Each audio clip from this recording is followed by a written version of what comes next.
Levántate y resplandece, porque ha venido tu luz, y la gloria de Jehová ha nacido sobre ti. Porque he aquí que tinieblas cubrirán la tierra, y oscuridad las naciones. Mas sobre ti amanecerá Jehová, y sobre ti será vista su gloria. He aquí, el Señor derrama sobre las naciones su espíritu. He aquí, el Señor derrama sobre las naciones su espíritu, su gloria, su gloria. Ministerio El Amanecer de la Esperanza presenta su programa Voz de Restauración con el pastor Juan Radamés Fernández. Escucha atentamente la palabra que proviene del mismo corazón del Padre para consolar tu vida.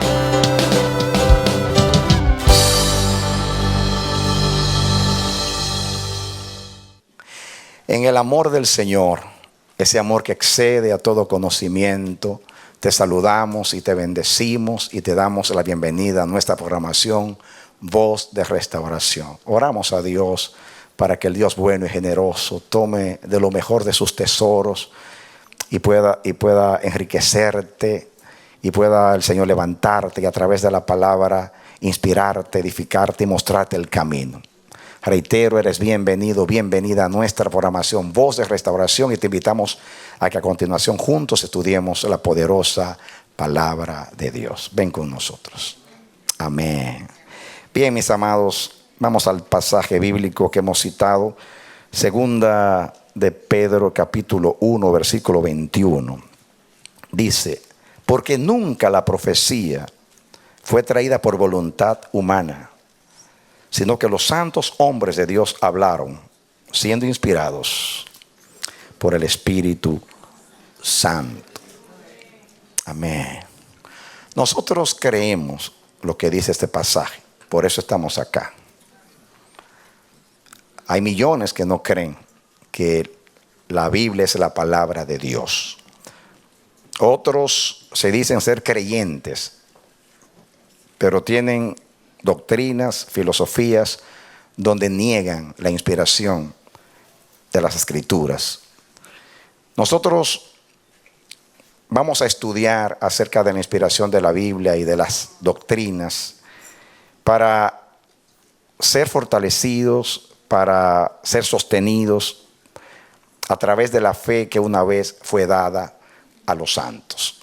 Vamos a ser confirmados, edificados a través de la palabra, y a la vez vamos a adquirir conocimiento para dar razón de nuestra fe a cualquiera que nos pida una explicación acerca de la esperanza que hay en nosotros. Es muy importante, mis hermanos, conocer a Dios. Dios quiere que le conozcamos, y ahora en el nuevo pacto Él dice: todos me conocerán, desde el mayor hasta el menor. Es importante conocer la doctrina, pero más sobre todo creer a la doctrina. Y estudiándola por el Espíritu Santo vamos a ser edificados, fortalecidos, confirmados en la verdad presente.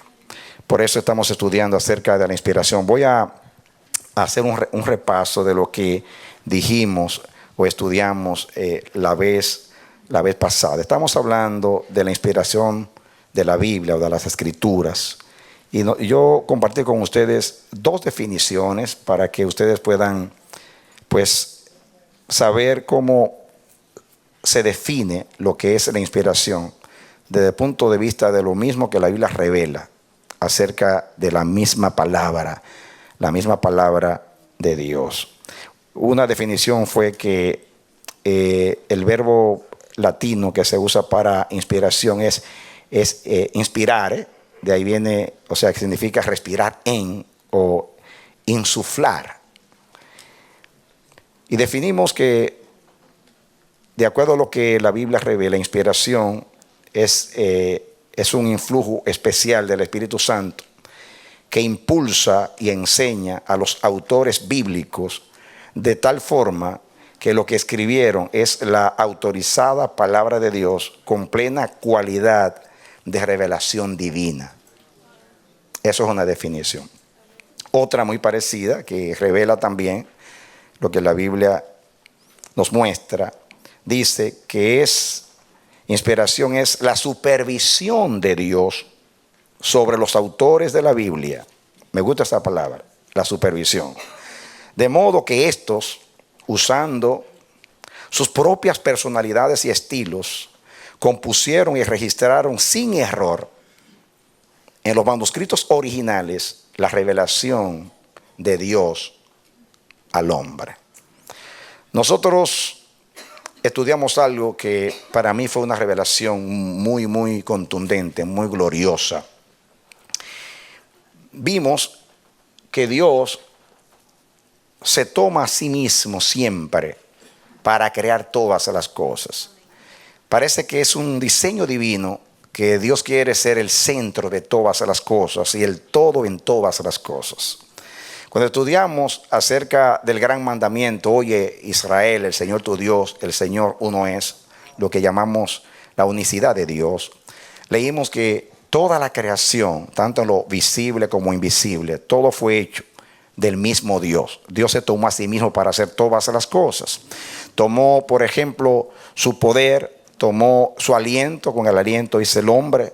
Dice que por la palabra de Dios fueron hechos los cielos de los cielos, con el aliento de su boca. Él dijo y fue hecho, mandó y existió.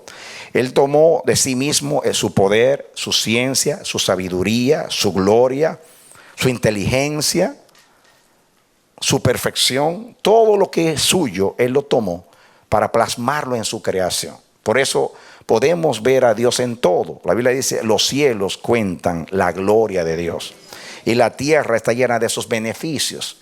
Todo habla de Dios. Las cosas invisibles de Él, su eterno poder y divinidad se hacen ver desde la creación, dice la Biblia. Eso es lo que se llama la revelación natural. Pero a mí me ministra mucho que Dios tenga ese diseño. Él toma de sí mismo para hacer todas las cosas. No solamente en la revelación natural o en la creación natural, sino también el espiritual. Vimos el modelo del matrimonio.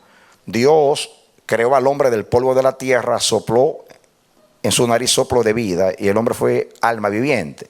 Luego hace dormir a Adán y del costado de Adán saca a Eva, representando lo mismo que él hizo con el hombre.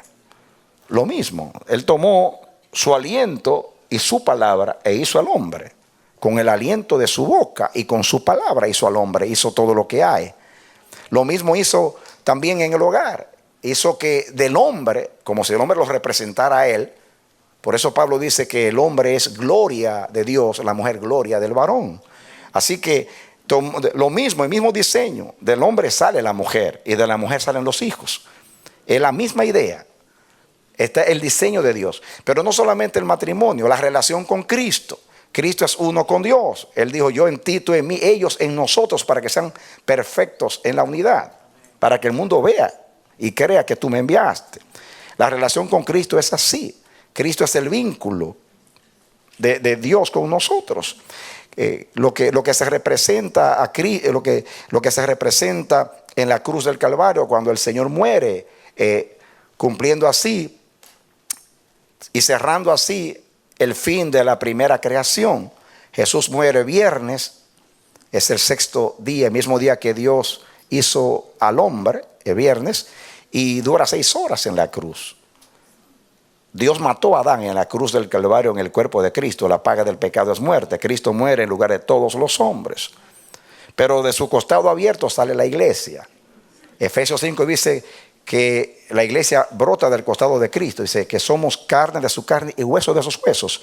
Que fue lo mismo que dijo Adán cuando vio a Eva. Esta es varona porque salió del varón. Nosotros salimos de Cristo. También el nuevo nacimiento es lo mismo. El que se une con el Señor es un espíritu con el Señor.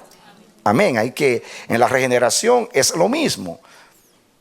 La palabra es lo mismo también. Voy a abundar un poquito más en eso. Hablamos de la relación entre nosotros, la coinonía. la relación, el compañerismo, la redención, también es lo mismo. Todo está en el diseño de que todo procede de Dios. Dios hizo que todo proceda de Él para Él ser el imprescindible, el núcleo, el centro, el motor, el que lo mueve todo. Pero a la vez hizo que como todo procede de Él, que todo lo que es creación se interrelacione y haya interdependencia. No hay nada en la creación de Dios que viva para sí. Todo lo que Dios creó es para que sirva para otros, para otras cosas, para los seres vivos, como para cualquier otra parte de la creación, aunque sea materia inerte. Eso está revelado y lo que se observa da testimonio de eso. Ahora, lo que me ministró mucho fue ver el modelo de cómo brotan las escrituras. Vimos y leímos que Dios es espíritu, que la palabra espíritu significa viento, neuma, y que todo Dios lo hizo con viento. Muy bien, hizo al hombre soplando en su nariz soplo de vida. Génesis 2:7. Usó un soplo para crear los cielos. Salmo 33:6. Dice, por la palabra de Jehová fueron creados los cielos de los cielos con el aliento de su boca. Job 32:8. Su soplo hace que el hombre entienda. Dice, ciertamente espíritu de Dios hay en el hombre y el soplo del omnipotente lo hace que entienda. El entendimiento del hombre viene por el soplo de Dios. Isaías 47 dice, el viento de Jehová seca la hierba, que es la gloria del hombre. Sécase la hierba, cáese la flor, pero la palabra de Dios permanece para siempre, porque el viento de Jehová, dice, el viento solano de Jehová seca la gloria del hombre. Muy bien, leímos también en Éxodo 15:8 y 10, que dice que al soplo de su viento se amontonan las aguas. Dios con el soplo de Él amontona las aguas. Salmo 18:15, por su soplo quedaron al descubierto los cimientos del mundo. El día del Pentecostés vino un viento fuerte que soplaba y llenó toda la casa y todos fueron llenos del Espíritu Santo. Pero también la regeneración viene por el soplo del Espíritu. Jesús sopló sobre los 12 antes del Pentecostés y reciban el Espíritu y sopló sobre ellos para recibir la identidad de Jesús, para recibir todo lo que es la persona de Jesús a través del Espíritu. Leímos lo que ilustra Ezequiel 37. Hay una ilustración ahí tremenda de lo que es el soplo de Dios. Dios le dice a Ezequiel que profetice sobre aquellos huesos de aquel cementerio lleno de cadáveres, muchos huesos secos. Él profetizó y se unieron los huesos, todos se unieron, cada hueso con hueso, como dice. Después profetizó, vino carne, músculos, tendones y todo lo que es el cuerpo, anatómicamente hablando, pero no había fisiología, todo era anatomía. Y lo que trajo la fisiología fue el soplo de Dios. Y él profetizó y dijo, Espíritu de Dios, ven sobre estos huesos secos. Y cuando él profetizó espíritu, o sea, soplo, se hizo un gran ejército. Amén. Amén. El día del Pentecostés, Jesús le dijo a Nicodemo, el viento donde quiera sopla, hablando del nuevo nacimiento. Explica así el nuevo nacimiento. El viento donde quiera sopla, no sabemos de dónde viene ni a dónde va. Así es todo aquel que es nacido de Dios por el Espíritu. Amén. La vida de la iglesia, todo lo que es la vida de la iglesia está ilustrado con la palabra. Jesús dijo, las palabras que yo os he hablado es espíritu y es vida. ¿Qué es la palabra? Espíritu y vida. Y yo les dije que hay tres cosas ahí que son sinónimas: viento, espíritu y vida. Las tres cosas es una misma cosa. Ahora, ¿por qué Dios siempre usa el viento?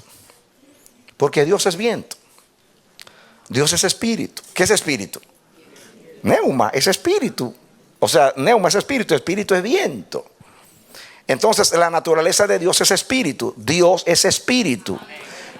Y cuando nos unimos a Dios a través del hombre nuevo, la regeneración, nos volvemos un espíritu con el Señor. Diga, yo soy espíritu. Yo soy viento. Por eso en mí hay vida. Porque el espíritu es el que da vida. La carne para nada aprovecha. Las palabras que yo os he hablado es espíritu y es vida. La palabra que yo os he hablado es espíritu y es vida. ¿Qué es la palabra? Espíritu y vida. Ahora, ¿es una casualidad que Dios todo lo hace con viento? Porque Dios es viento.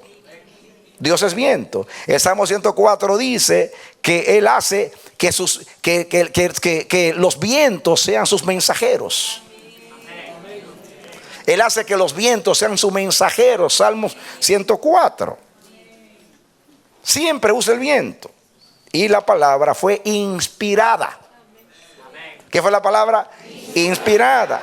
Y estudiamos lo que dice segunda de Timoteo 3:16. Toda escritura es inspirada por Dios. Inspirada. Neustos. Theos neustos. O sea, feo es Dios. Y neustos viene de neuma, de espíritu. Feo neustos es soplo de vida. La palabra es un soplo de vida. Dios sopló sobre sus hombres, los inspiró. Las palabras que yo os he hablado es soplo y es vida. ¿Qué es la palabra? La Biblia es un soplo. Y cuando sopla te hace un soplo a ti también. La palabra es espíritu. Y cuando tú naces del espíritu, tú te vuelves o te conviertes en un espíritu. Ahora, fíjense que Dios, la naturaleza de Dios es espiritual, que está representado por el viento. Y Él todo lo hace de viento. ¿Creen ustedes que es una casualidad? La palabra es viento, la palabra es neuma, la palabra es espíritu. Aquí está el soplo de Dios. Dios sopló sobre los hombres. Y la palabra es soplo. Y la palabra sopló. El Espíritu Santo, el neuma de Dios que está en nosotros, usó el neuma escrito para convertirnos, para darnos la vida de Dios. No sé cuán profunda es para ustedes la impresión, pero a mí me ministra mucho. Que Dios, para hacer del universo uno con Él, lo hizo de sí mismo. Y para que todos tengamos su misma naturaleza, pues usó el soplo, el neuma que representa su naturaleza, y la plasmó en las escrituras, para a través de las escrituras darnos su espíritu y su naturaleza.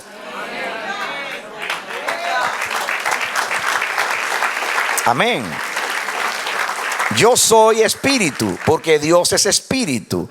Yo soy el resultado. Las palabras que yo os he hablado es espíritu y es vida. Theopneustos. Soplo de Dios. Inspiración. Soplo de Dios. Pero este texto que leímos de segunda de Pedro 1:21, que dice que los santos hombres de Dios hablaron siendo inspirados por el Espíritu Santo. Ahí la palabra inspiración, ese adjetivo viene del verbo fero, que significa ser llevados y ser traídos. Y lo ilustramos, es la palabra que se usa el día de Pentecostés, que vino un viento fuerte que soplaba y los llevaba de aquí para allá y de allá para acá. Sopló el Espíritu. Todos fueron llenos del Espíritu que venía y soplaba y llevaba.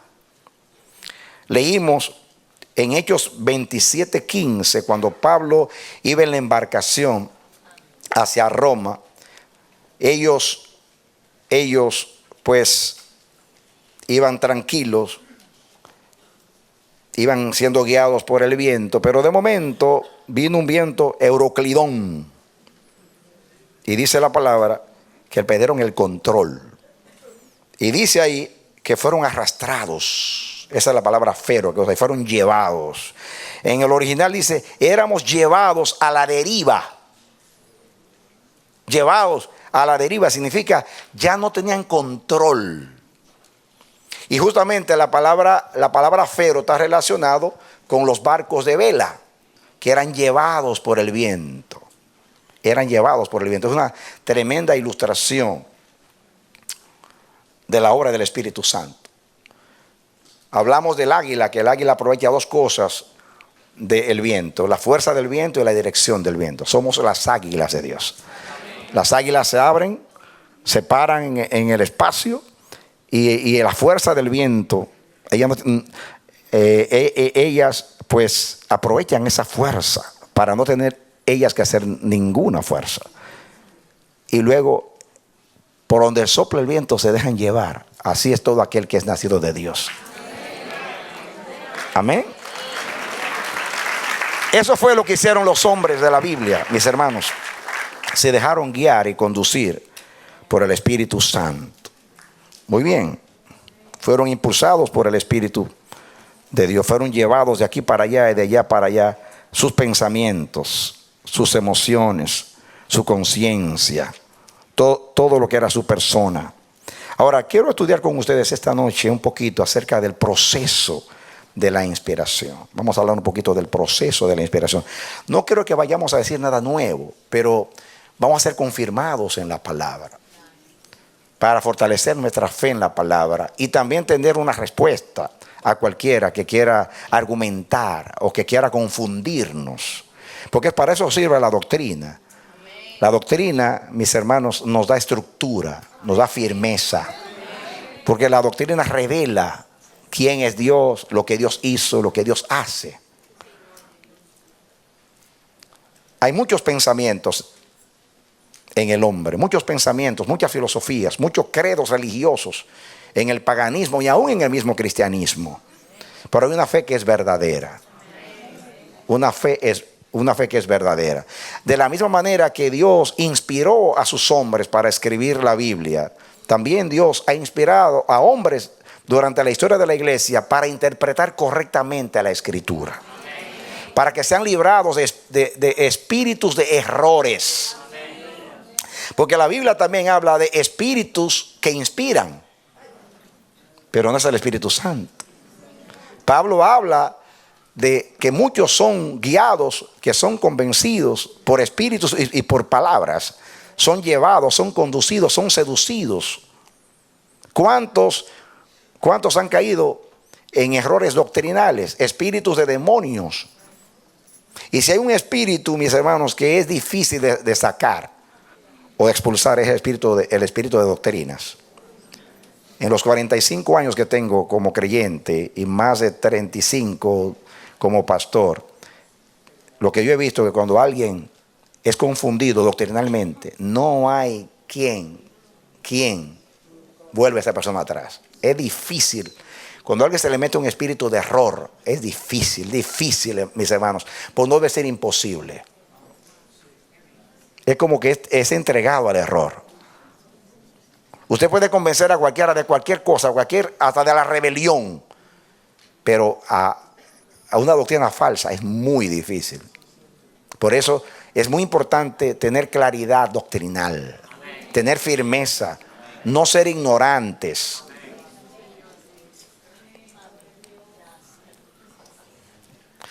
¿Cuál fue el proceso? Vamos a estudiar algo del proceso de Dios con la inspiración. Ya sabemos lo que significa ser llevados, ser conducidos por el Espíritu. Primeramente, estos hombres que escribieron las Escrituras, aproximadamente unos 40 hombres, la Biblia fue escrita aproximadamente en un periodo de 1500 a 1600 años. Diríamos, redondeando el número, 1500 años. Desde Moisés, que fue el primero que escribió, diríamos hasta Juan, hasta el Apocalipsis, diríamos, un periodo más o menos de 1400, 1500 años. 40 autores escribieron la Biblia. Escribieron todos en un periodo tan largo, 15 siglos. Algunos se vivieron tan distanciados como 1500 años. Fíjense lo que pudo haber pasado en 1500 años. Solamente Dios puede escribir un libro y durar 1500 años para escribirlo. Nadie puede escribir un libro en 1500 años, solamente Dios.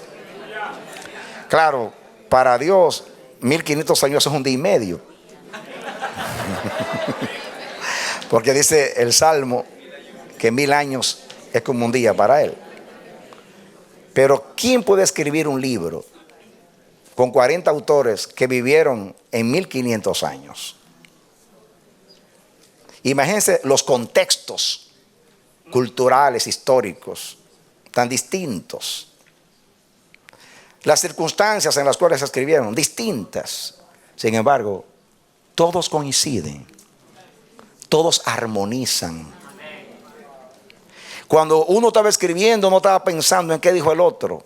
De hecho, muchos eran contemporáneos. Por ejemplo, hay profetas que estaban profetizando en Judea y otros estaban profetizando en Israel, en el reino del norte, en las 10 tribus. Y estaban simultáneamente profetizando. Eran contemporáneos, no sabían lo que estaba diciendo el otro. Pero cuando usted toma los libros y dice, Dios mío, estos dicen lo mismo.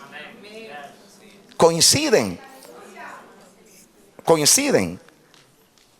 Doctrinalmente hablando, por decir así, para que podamos entender en los pensamientos de Dios. Cuando usted toma la Biblia, usted se da cuenta que 40 hombres escribiendo en 1500 años, como dije ya, en contextos distintos, y que digan lo mismo, que armonicen doctrinalmente hablando. Solo Dios lo puede hacer. Es una evidencia de que es la palabra de Dios. Primeramente, estos hombres fueron llamados por Dios. Fueron llamados desde su nacimiento. Vamos a leer algunos pasajes de esto para que podamos entender un poquito. Vamos a leer, voy a seleccionar porque no puedo detenerme mucho ahí, pero pensemos en Isaías 49. Miremos a Isaías.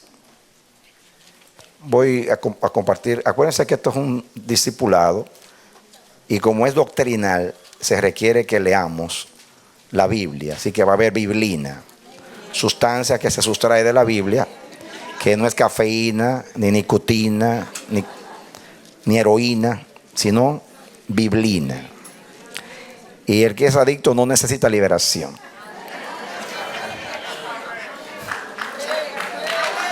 Amén. Miren lo que dice aquí el versículo 1. Isaías 49:1. Oídme costas y escuchad pueblos lejanos. Jehová me llamó desde el vientre, desde las entrañas de mi madre tuvo mi nombre en memoria y puso mi boca como espada aguda. Me abrió, me cubrió con la sombra de su mano y me puso por saeta bruñida y me guardó en su aljaba. Y me dijo, mi siervo eres tú, oh Israel, porque en ti me gloriaré.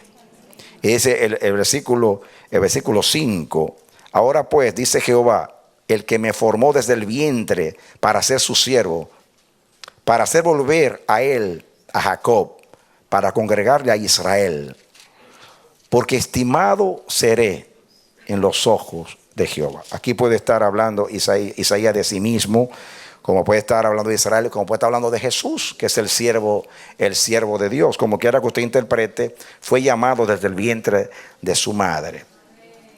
Miren ustedes, ahora, pasen a Jeremías, que es el libro que sigue, ya para estar cerquita ahí. Jeremías en el capítulo 1. Jeremías capítulo 1.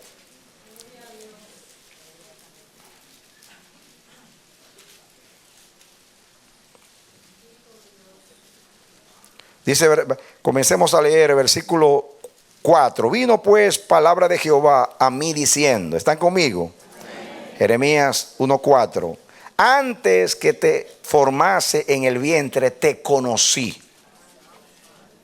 Y antes que nacieses te santifiqué. Y te di por profeta a las naciones.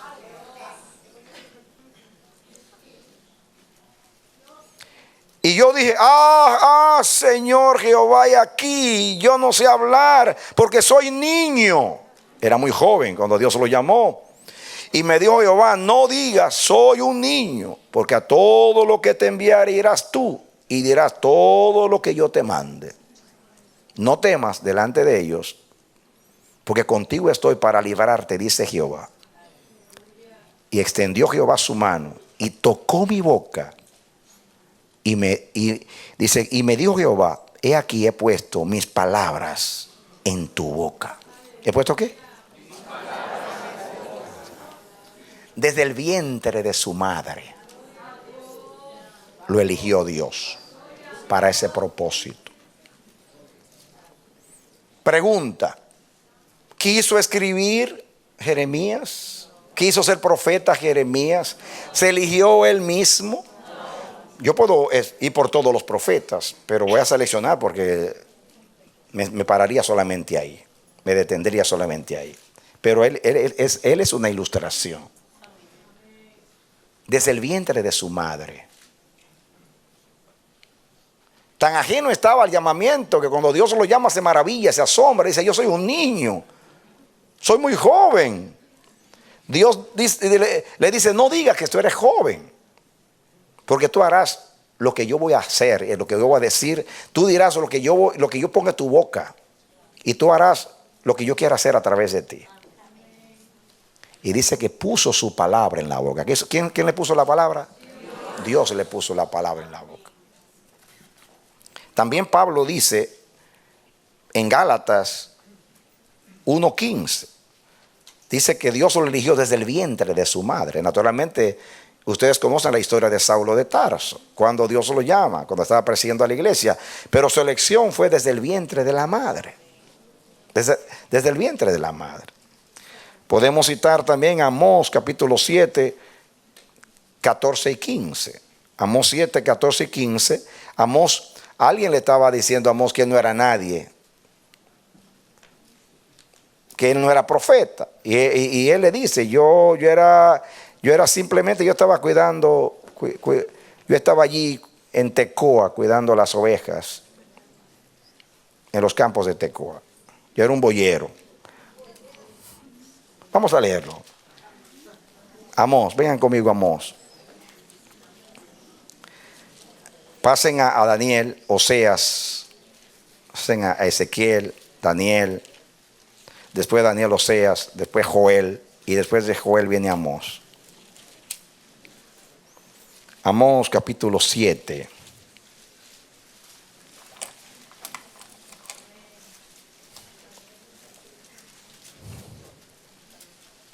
Dice en los versos 14 y 15. Amós 7, 14 y 15.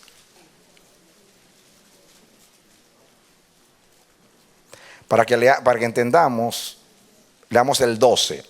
Y Amasías dijo a Amós: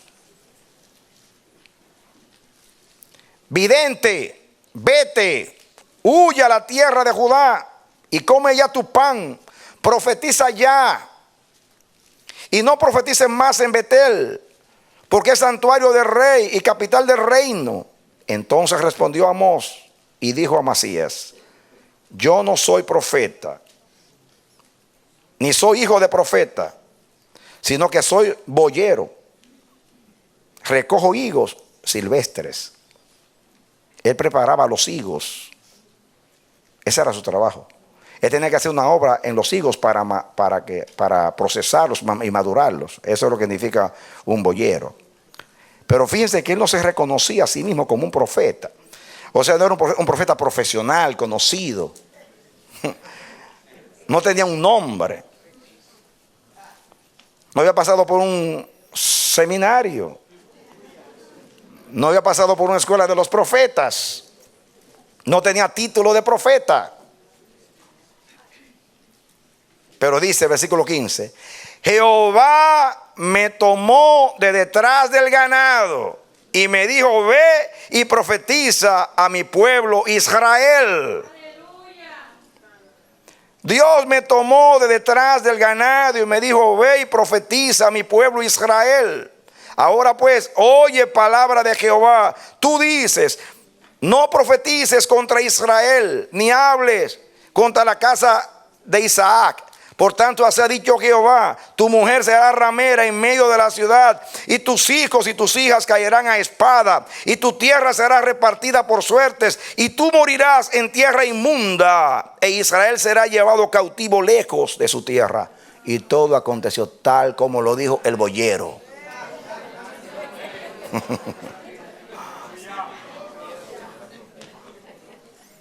Amós es un testimonio de muchos que no tienen esa fama, prestigio, ese renombre. No son reconocidos como tales.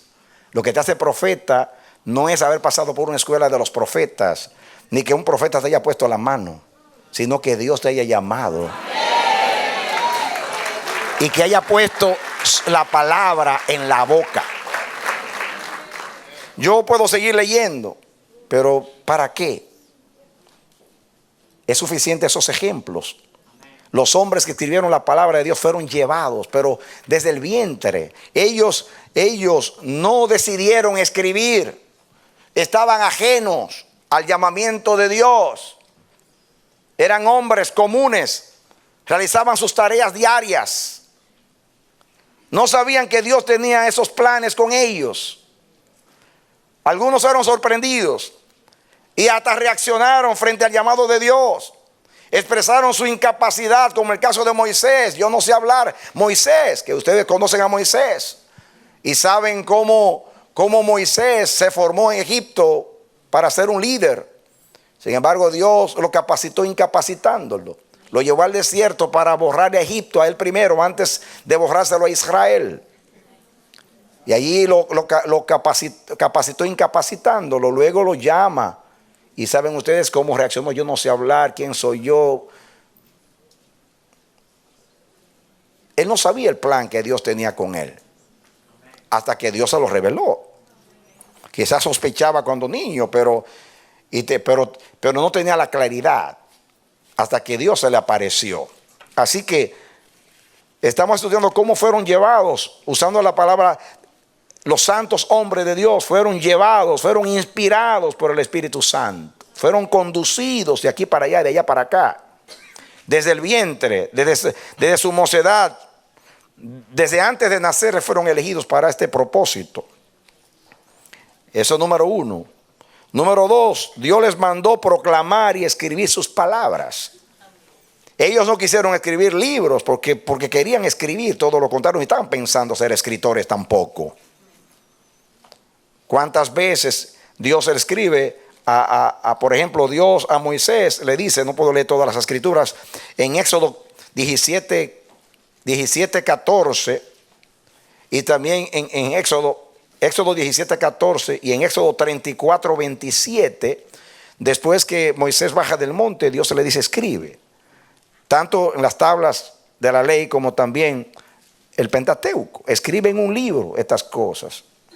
Y Dios ordenó a Moisés que escribiese. Ahí están los textos, puede ser que tiene más textos, pero ahí están los textos. Dios le dijo a Moisés que escribiese todas las cosas. Por eso tenemos los 5 libros, porque Moisés escribió. Y es común, vino palabra de Jehová a Moisés diciendo, y habló Jehová a Moisés diciendo: habla a Aarón tu hermano y dile a Israel tal cosa. Dios lo mandó a escribir. Ellos no decidieron escribir porque querían escribir, sino porque Dios les ordenó que escribiese. Por ejemplo, voy a seleccionar textos, por no leerlo todo. Voy a leer uno, por ejemplo, Jeremías otra vez.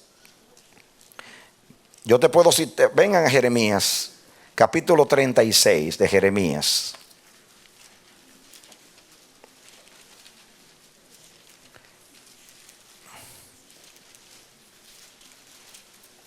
¿Están conmigo? Jeremías 36. Leamos del 1 al 4 para que entendamos. ¿Están conmigo? Jeremías 36, 1 al 4. Aconteció en el 4.º año de Joacim, hijo de Josías, rey de Judá, que vino esta palabra de Jehová a Jeremías diciendo. ¿De dónde vino la palabra? De Jehová. Vino la palabra de Jehová a Jeremías diciendo: toma un rollo de libro y escribe en él todas las palabras que te he hablado contra Israel y contra Judá y contra todas las naciones, desde el día que comencé a hablarte, desde los días de Josías hasta hoy. Oigan ustedes, ordenó Dios: tómate un rollo de papiro, como era la costumbre de aquellos días, y escribe cada palabra desde que yo te llamé, que tú eras un niño en tiempo de Josías, hasta hoy. Versículo 3. Quizá oiga la casa de Judá todo el mal que yo pienso hacerles, y se arrepienta cada uno de su mal camino, y yo perdonaré su maldad y su pecado. Y llamó Jeremías a Baruch, hijo de Nerías, y escribió Baruch de boca de Jeremías en un rollo de libro todas las palabras que Jehová le había hablado. ¿Quién ordenó escribir? Jehová. ¿Pensaba Jeremías escribir un libro? ¿Había escuchado Jeremías el pensamiento que para uno estar realizado tiene que tener una casa, casarse y escribir un libro? ¿O plantar un árbol? No estaba en eso. No estaba en eso. Pero Dios lo puso en eso. Así pasó con todos los escritores de la Biblia. Podemos citar también, vengan conmigo a Isaías, den marcha atrás, Isaías capítulo 8.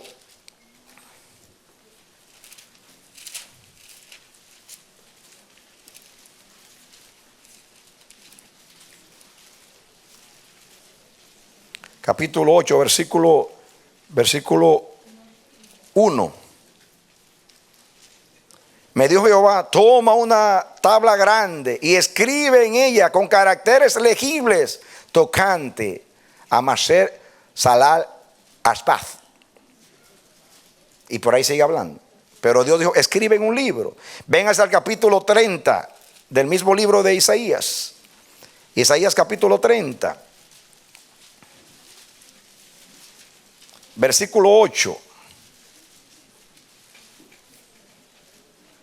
Ve pues ahora y escribe esta visión en una tabla delante de ellos y regístrala en un libro para que quede hasta el día postrero, eternamente y para siempre. Dale un aplauso, Señor. Amén. Gloria a Dios. Amén. Gloria a Dios, que a Dios se le ocurrió escribir su palabra. Porque si no, ahora estuviéramos guiándonos por tradiciones orales que pasan de boca en boca, y a medida que pasa de una boca a otra boca se tergiversa y cambia, y cuando vemos a ver, ya no es palabra de Dios, sino palabra de hombres. Todos los hombres, yo seleccioné algunas, esto seleccionó porciones, pero eso es aplicable a todos los hombres de la Biblia. Ninguno estaba tratando de escribir un libro. Escribieron porque fueron ordenados por Dios e inspirados, guiados por Dios. Muy bien. A menudo este impulso profético se le llama la carga del Señor. Vamos a leer esto. Venga conmigo a Jeremías. Parece que Jeremías es el que más revela, porque hay mucha claridad en Jeremías. Por eso lo selecciono. Jeremías capítulo 23. Jeremías capítulo 23.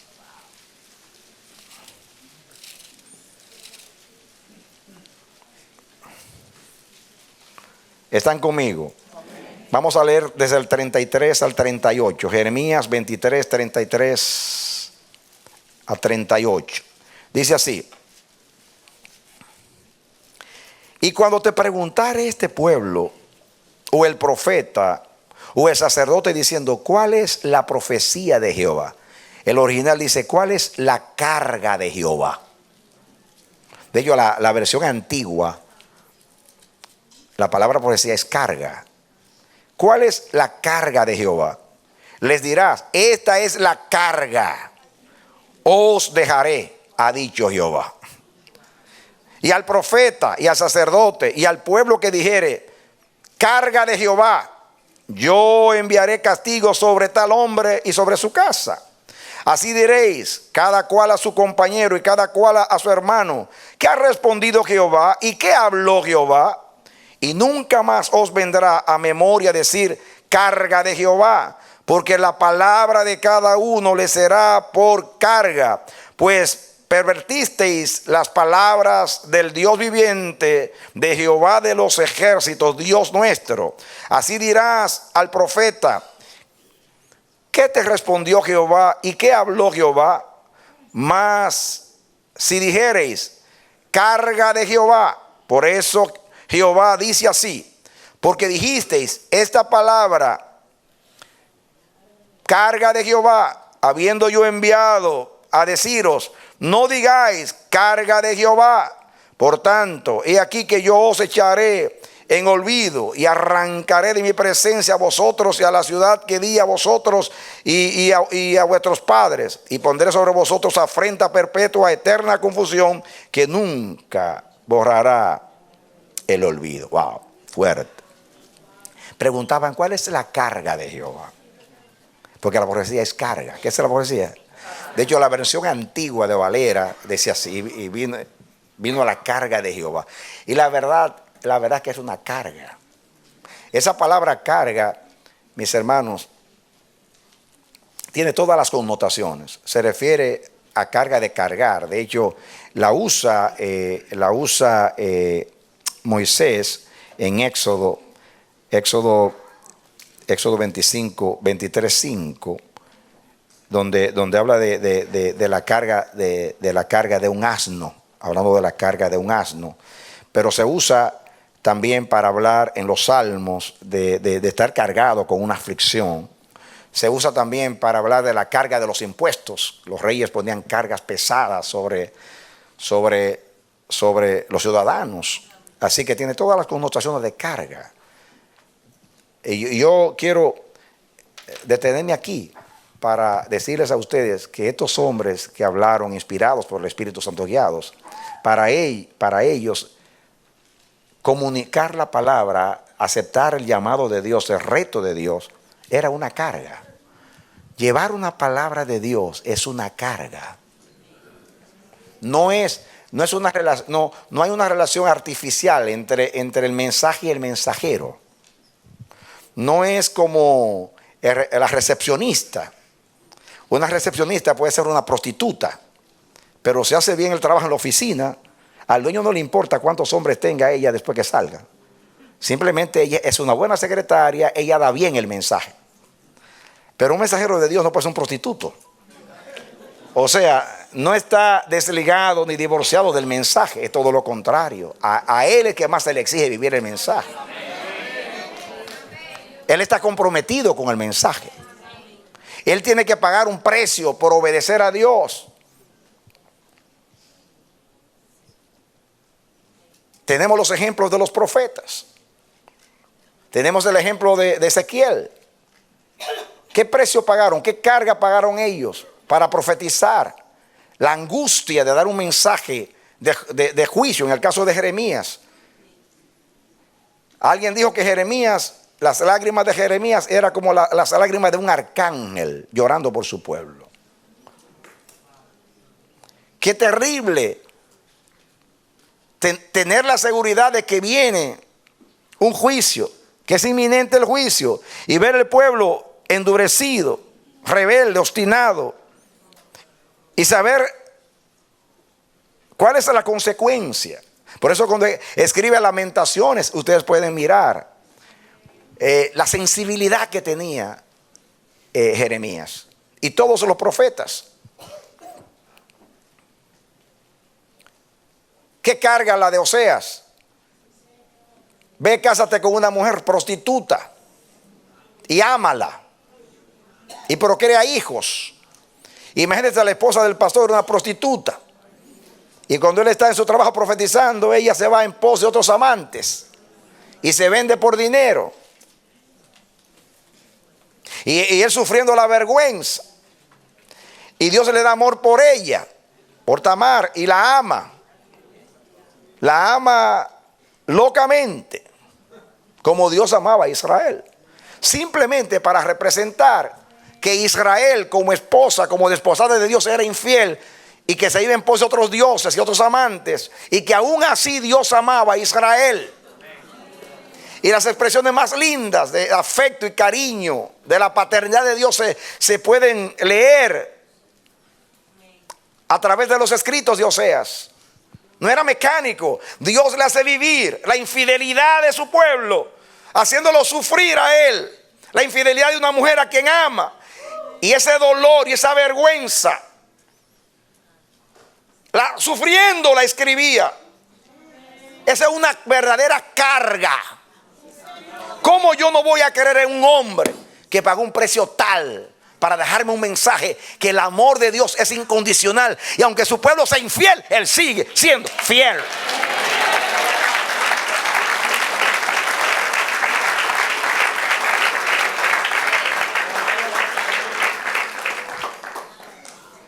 Si profetizar es una carga, es como venir una nube y precipitarse sobre un suelo seco.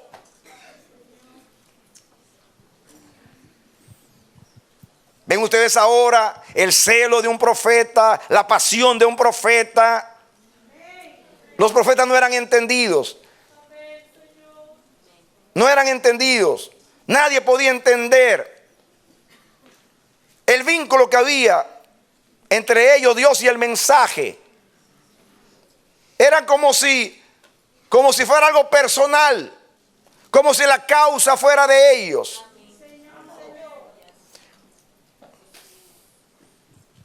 Y Dios se encargaba de producir circunstancias para que ellos se identificaran con Dios, con el dolor del corazón de Dios, con el sufrir del corazón de Dios.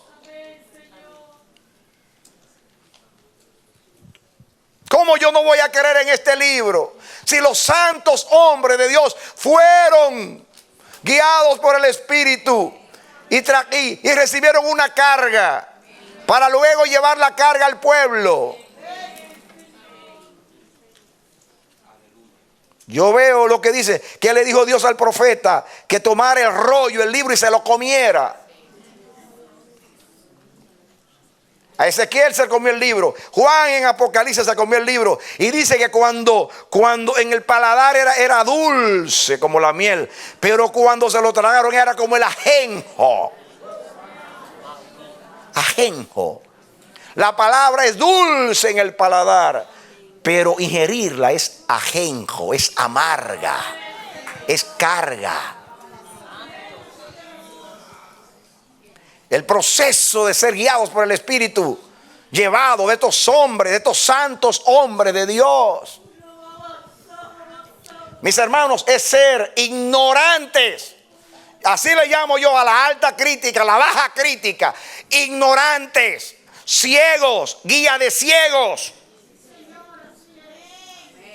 que analizan la palabra de Dios y hacen exégesis como si fuera la Ilíada de la Odisea. Tratan el libro de Dios como un libro cualquiera, porque hermenéutica puede ser aplicable no solamente a la Biblia. Son leyes de interpretación de cualquier libro antiguo. Y toman la Biblia y la analizan con esa lógica que usted dice, pero usted no puede meterle la lógica a este libro. Este libro no tiene lógica. No hay lógica. No hay lógica. Amén. Para Dios 5 más 2 no son 7. Para Dios 5 más 2 son 5,000 y más. Porque con 5 panes y 2 peces alimentó a más de 5,000 personas.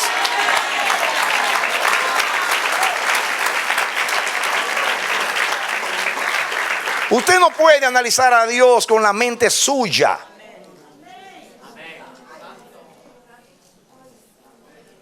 Por eso usted, para poder recibir el soplo de la inspiración, usted tiene que convertirse en un soplo con Dios.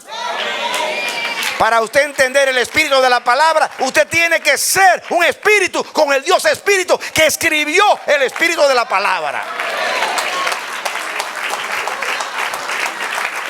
Si no, no lo entiende. Yo me río como se rían los profetas de ellos, cuando se pueden analizar los milagros de Dios y a buscarle las lógicas a los milagros. Que cómo se abrió el mar rojo. Y comienzan a hablar un montón de tonterías. Que un fenómeno astrológico que en ese momento sucedió. Que esto pasó acá. Y que ciertos fenómenos astronómicos hicieron que el mar en ese momento. Ay, Dios mío. Y coincidió con el momento que Israel iba a entrar y que los enemigos estaban detrás. Oh, gloria Señor. Necios son. Cuando usted ve que estos hombres dieron sus vidas a Dios, que estos hombres estuvieron dispuestos a morir por el mensaje, estos hombres sufrieron, la profecía era una carga para ellos. Era amarga la palabra como era dulce. Esa mezcla de sabores es dulce, pero es amarga. Es dulce porque usted ama a Dios. Es dulce porque es palabra de Dios. Es dulce porque es sabiduría de Dios. Es dulce porque es revelación de Dios. Es dulce porque es el amor de Dios hablando a su pueblo. Es dulce porque es la paciencia de Dios. Es dulce porque hay propósito de Dios, pero amargo por la carga, por lo que implica llevar ese mensaje. Imagínense el caso de Ezequiel, que Dios le dice a Ezequiel: Ezequiel, te voy a quitar tu deleite. Y su deleite era su mujer. Parece que estaba bien enamorado de la mujer. Sí, te voy a quitar tu deleite. Y dice que Dios se le habló en la mañana y la mujer se le muere en la tarde. Le quitó el deleite y le dice: compórtate como que no pasa nada, porque tú tienes que enseñarle a este pueblo que cuando ven el cautiverio no va a haber tiempo para luto. Y como el pueblo hacía un montón de ritos y ceremonias y situaciones cuando había un luto, no va a haber tiempo para luto. Así que cuando se te muera la mujer, tú compórtate como que no pasa nada. Compórtate como que no pasa nada.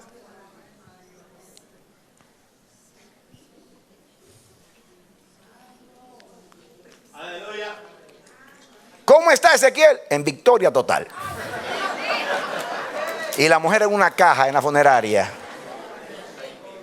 Y no estaba orando como algunos: mátala, Señor, que me quiero volver a casar. No. Dame una nueva, Señor. No. Era su deleite a su mujer. Simplemente para ilustrar un sermón. Para decirle al pueblo: no va a haber tiempo para luto. ¿Saben lo que matar a la mujer? Simplemente para dar un mensaje, para decir que en el cautiverio no había tiempo para guardar luto. Es una carga. ¿Acaso no es amarga la palabra? ¿Cómo yo no voy a creer a ese hombre cuando dice que vio visión de Dios? ¿Cómo no le voy a creer a ese hombre?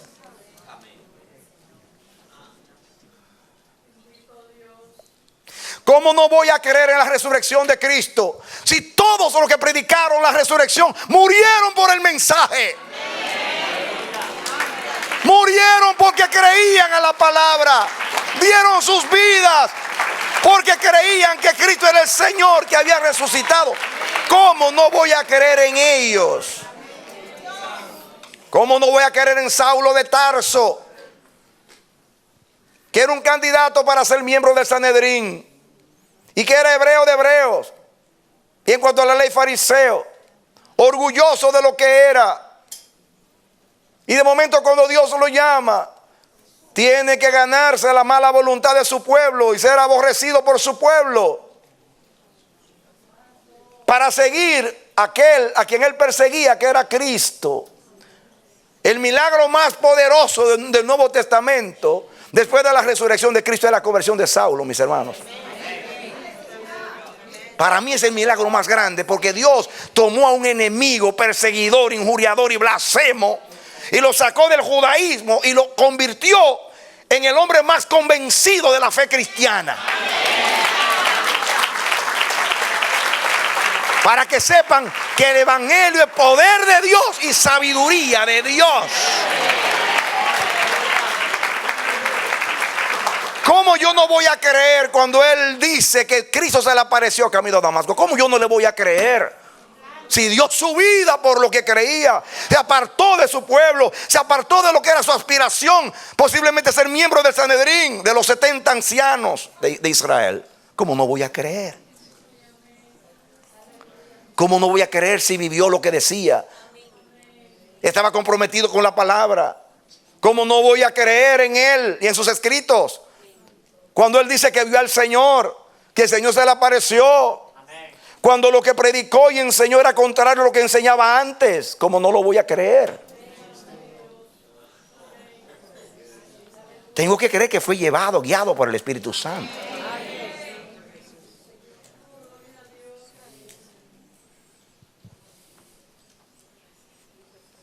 ¿Cómo no voy a creer en Moisés? Que renunció a un trono en Egipto para ponerse de parte de un pueblo ignorante que le hizo la vida imposible en el desierto. ¿Cómo no voy a creer en él?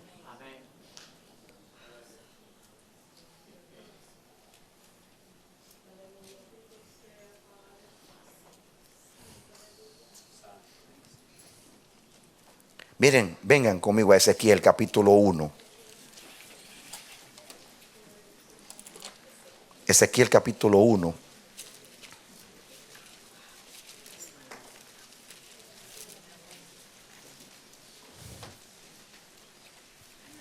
Versículo 3.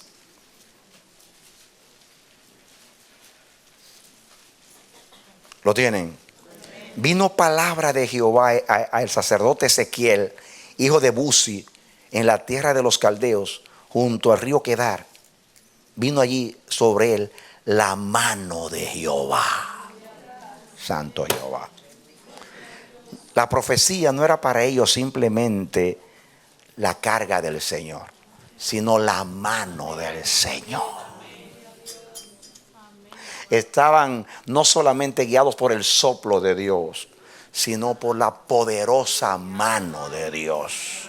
La mano habla de las obras de Dios. Habla de la diestra de Dios donde está el poder. La mano habla de la intervención de Dios, de la guianza de Dios, del poder de Dios, de que la causa era de Dios.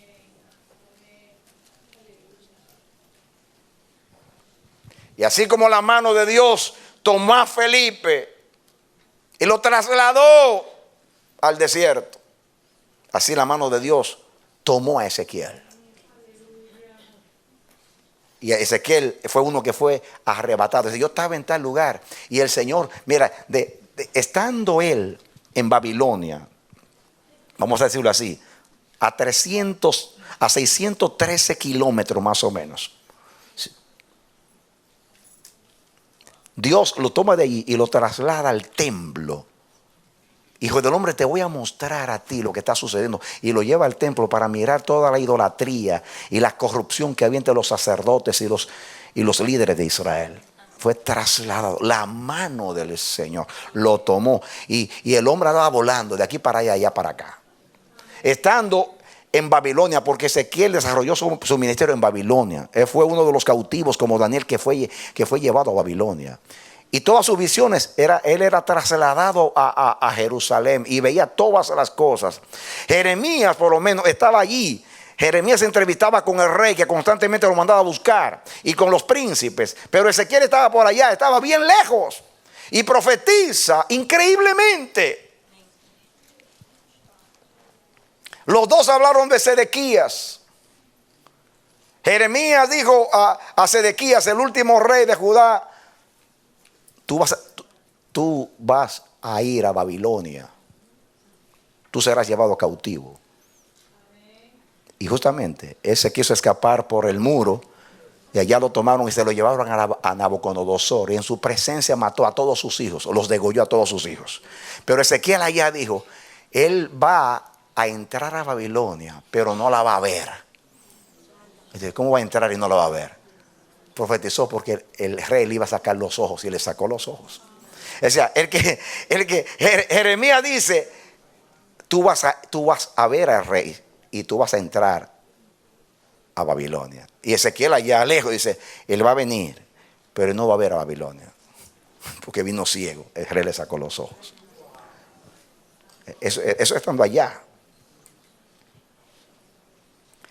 Era la mano de Dios, era la carga de Dios, era el soplo de Dios.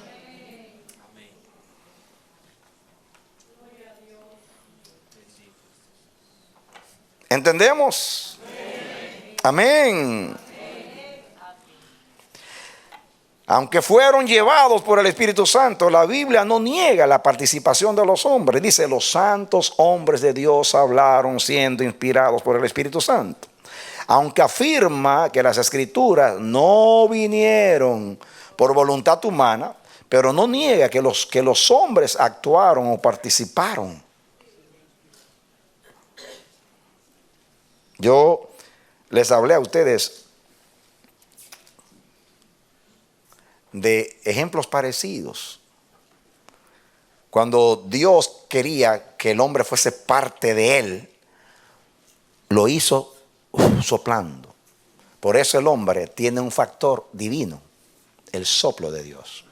Es lo que dice Job, ciertamente espíritu de Dios hay en el hombre, Job 32:8. Y el soplo del omnipotente lo hace que entienda. El hombre es una combinación materia, espíritu. ¿Así? Materia, espíritu. Cuando el hombre muere, dice Eclesiastés, el cuerpo va al polvo de donde vino y el espíritu va a Dios que lo dio. Cuando se desintegra el ser. Cristo, cuando se hizo hombre, era Dios en un cuerpo. Dios estaba en Cristo, reconciliándonos. Dios estaba en Cristo. Dios estaba en Cristo. El Espíritu Santo vino sobre María e hizo sombra. Aisló la parte humana de María, la parte pecaminosa de María, y puso ahí el cigoto divino de Cristo. De tal manera que lo que nació fue el Santo de Dios. Amén. Gloria a Dios. Amén. Amén. El segundo Adán fue hecho así.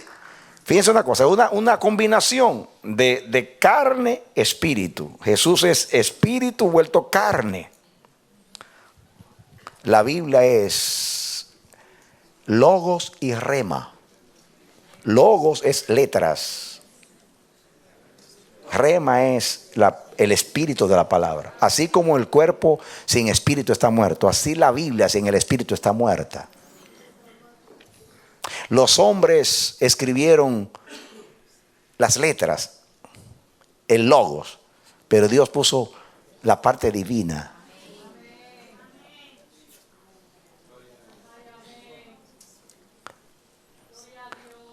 Dios respetó la personalidad de ellos, el estilo de ellos.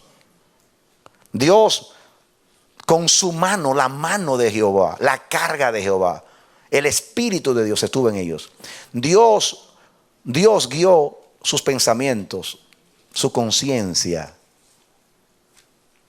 su intelecto, su memoria, todo lo que era el alma de ellos. Nunca estaban fuera de sí. Nunca perdieron la conciencia. Siempre sabían lo que estaban haciendo. Dios no anuló su personalidad, usó su personalidad. ¿Cómo pudo Dios tomar algo divino, pasarlo por la mano o a través del hombre y que todavía siga siendo palabra de Dios?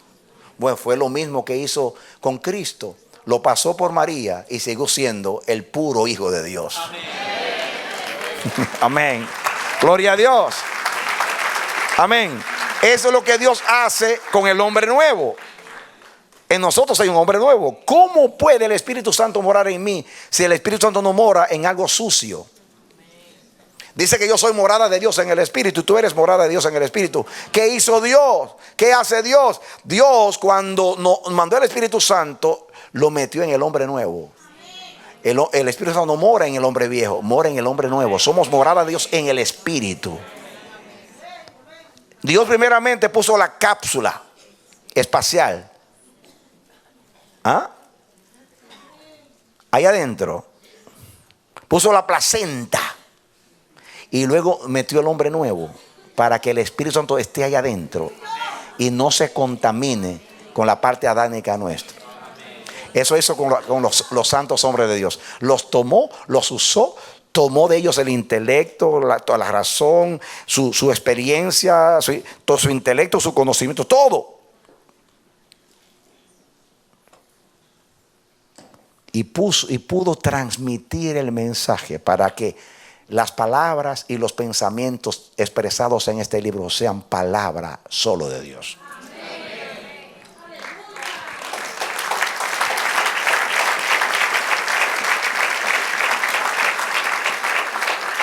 Amén.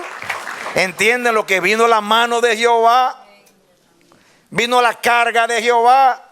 Vino el soplo de Dios. Vino el viento de Dios para guiar los pensamientos de Dios. Nosotros, los que andamos en el Espíritu, no tenemos problemas para entender cómo Dios habló a los profetas. Yo no tengo problemas, porque yo veo cómo viene la inspiración a mí. Claro, lo que yo hablo no tiene la autoridad que tienen los escritores bíblicos. Yo no soy canónico, pero tengo el Espíritu Santo. Y tú también. Más adelante en el estudio voy a ver cómo Pablo, hablando de nosotros, puede ilustrar lo que Dios hizo con los profetas también. Yo me asombro a veces de lo que sale por mi boca. Yo digo, Dios mío, esas no son palabras mías, no son ilustraciones mías. Ese pensamiento no era mío. Yo nunca había pensado así, yo nunca había visto esto. Y lo digo, y yo mismo me maravillo. Ahora veo yo que Dios está hablando por el asno.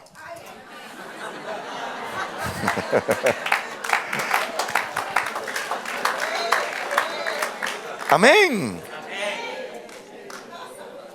Los santos hombres de Dios fueron guiados, conducidos hacia el pensamiento de Dios.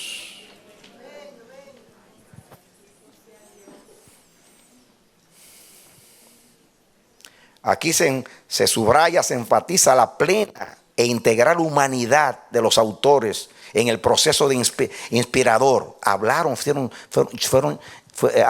llevados por el Espíritu Santo. Palabra de parte de Dios a través del hombre.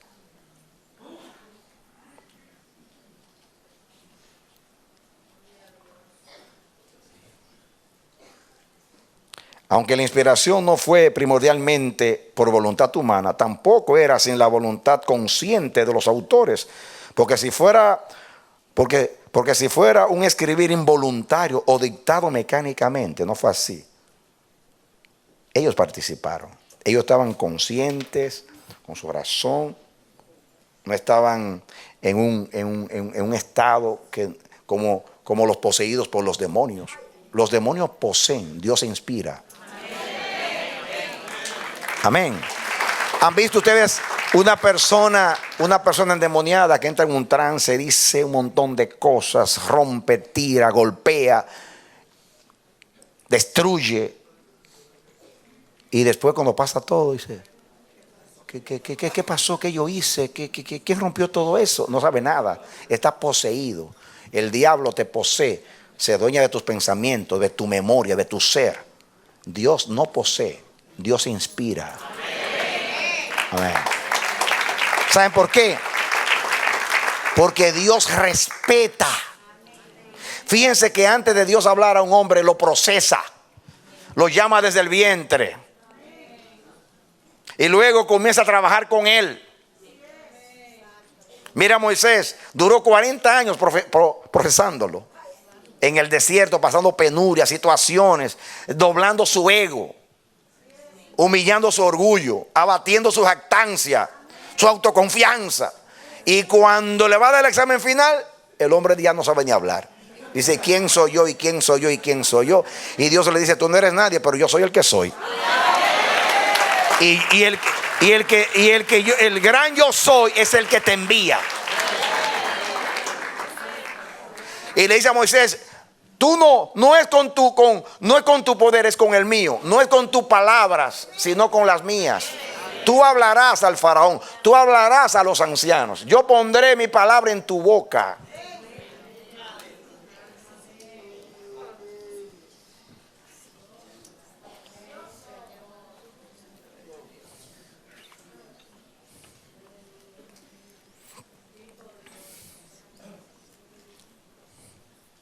Es maravilloso, mis hermanos.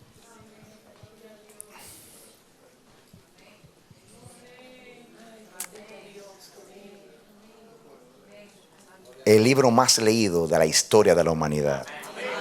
El libro más traducido. El libro más amado. El libro que ha cambiado millones de vidas.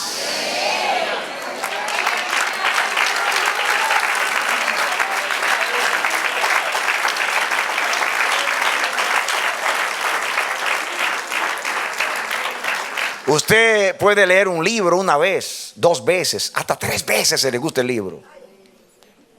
Yo tengo 45 años. Yo creo que lo he leído yo como 40 veces en 45 años. Y cada vez que la leo es como si fuera la primera vez que la leyera. ¿Qué tiene este libro? Que usted lo lee y lo lee y lo lee y vuelve y lo lee. Y es nueva la palabra, aunque usted la conozca, es nueva.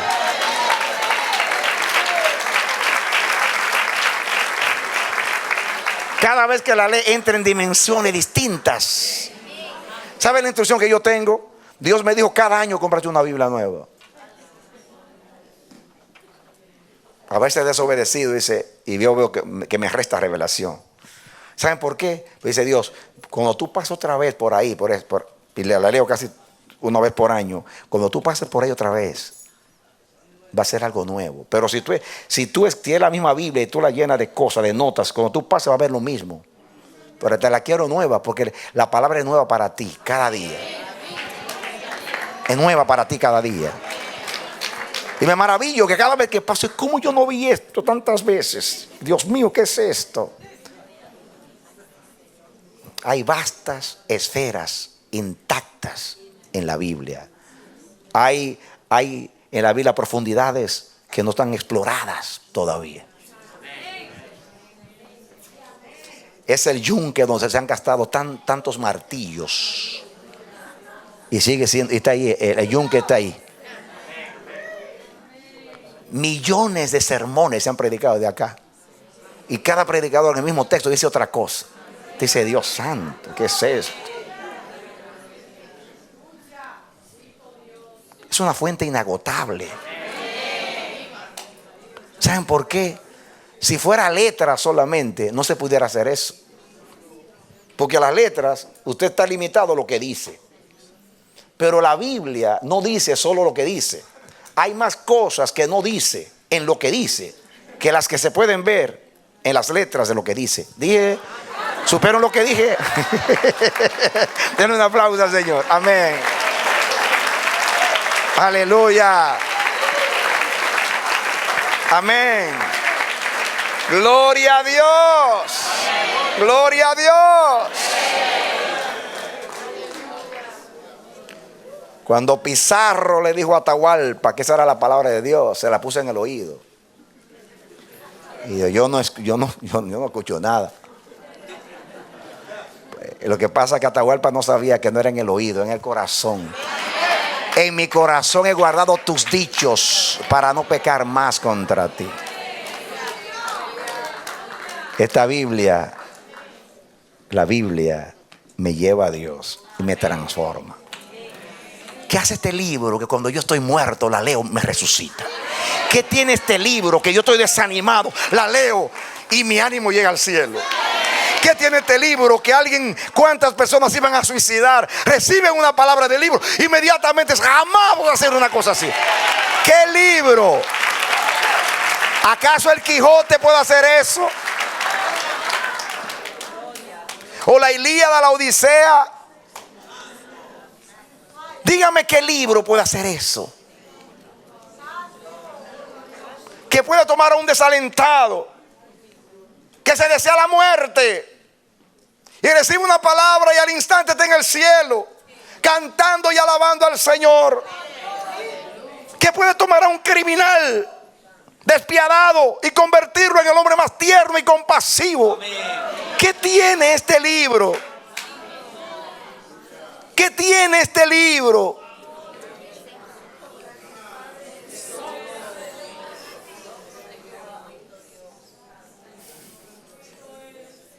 ¿Por qué tengo yo 45 años en esto? Y créanme que yo amo la vida, yo no me quiero morir. Yo quisiera que esta vida fuera eterna y que se encuentre con la otra sin yo pasar por la muerte. ¿Y saben por qué? ¿Saben por qué? Ay, mis hermanos, es que uno vive enamorado de Dios por la palabra. Amén. Amén. Gloria a Dios. Amén. La esperanza del enfermo para sanarse. La esperanza del oprimido para ser libertado. La esperanza del moribundo para vivir para siempre. ¿Qué tiene este libro? Que despierta lo más sublime y glorioso.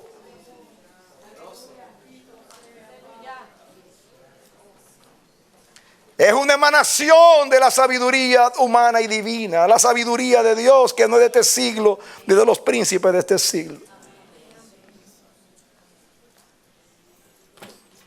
Moisés se levanta hoy y dice: bendigo a Jehová porque habló por mi boca. Bendigo a Dios, dicen los profetas, que me hizo hablar y su palabra pasó por mí.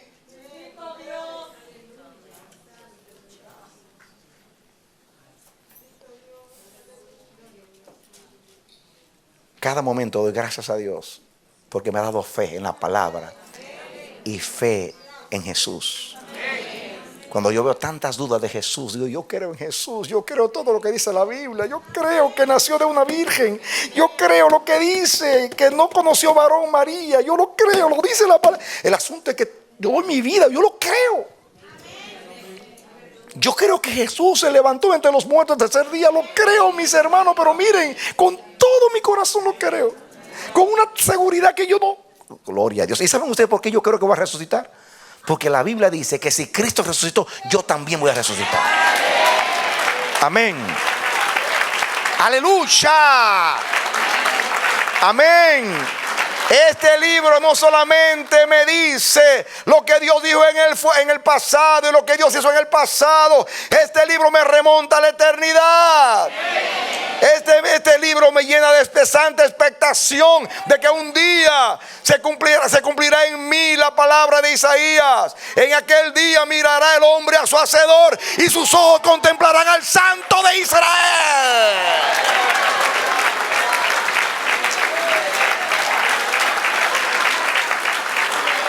Este libro me da una esperanza y dice que un día yo voy a decir: este lo identifico, este que dijo el mismo Señor Jesucristo, con voz de arcángel y trompeta de Dios descenderá del cielo. El mismo que dijo: voy a preparar lugar para vosotros y me tomaré a mí mismo para que donde yo estoy vosotros también estéis. Ese mismo yo voy a decir: este es mi Dios, en quien yo he esperado, y Él me salvará.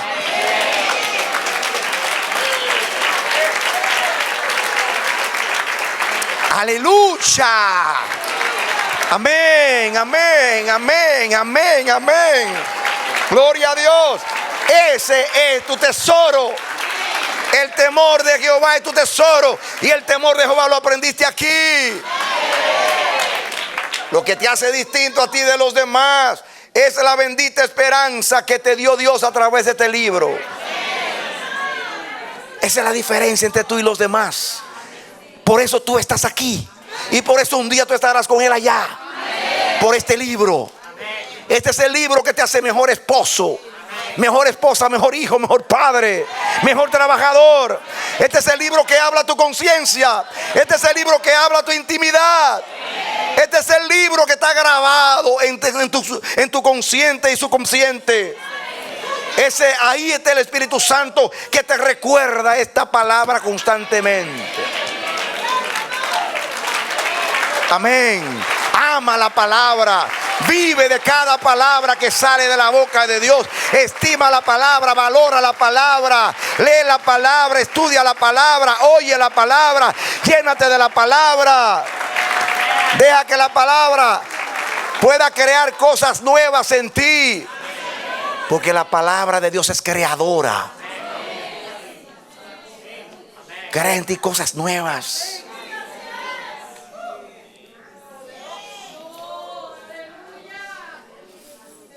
Este libro hace que un anciano se sienta como un joven, rejuvenecido, animado.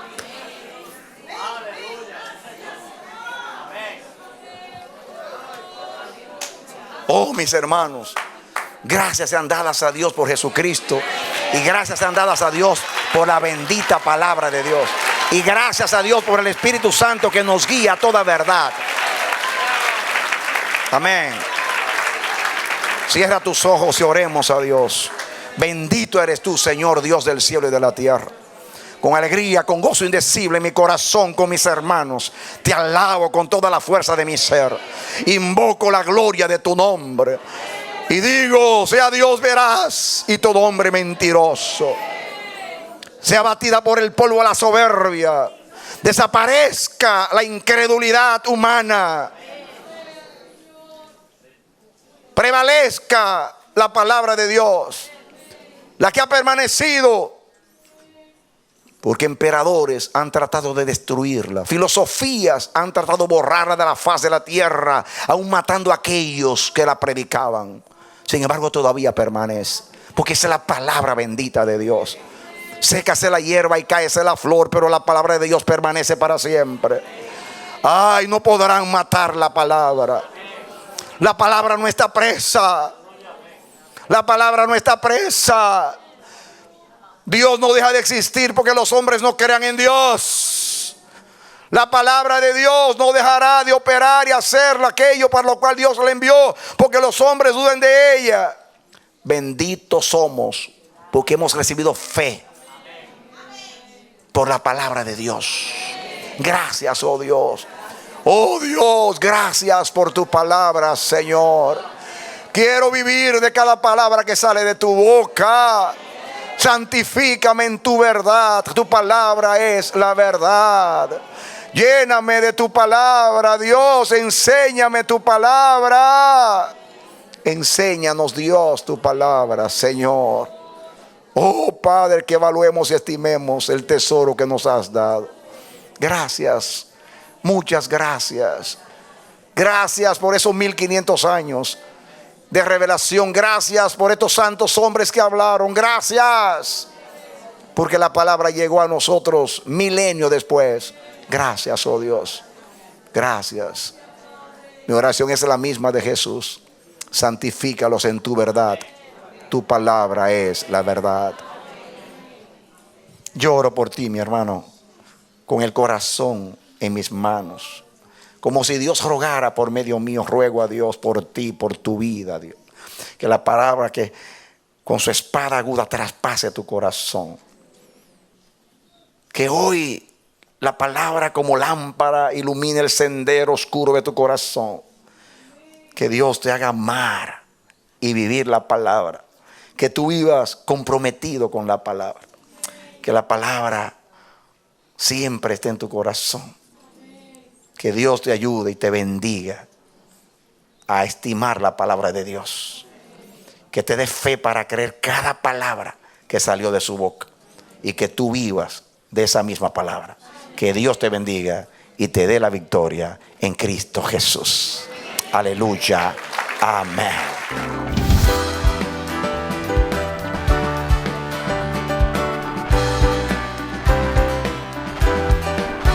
Este ha sido su programa Voz de Restauración Si desea comunicarse con nosotros, escríbanos al P.O. Box 70, Bronx, New York 10473 o visita nuestra página web www.elamanecer.org. Nos despedimos hasta la próxima. Que Dios te bendiga.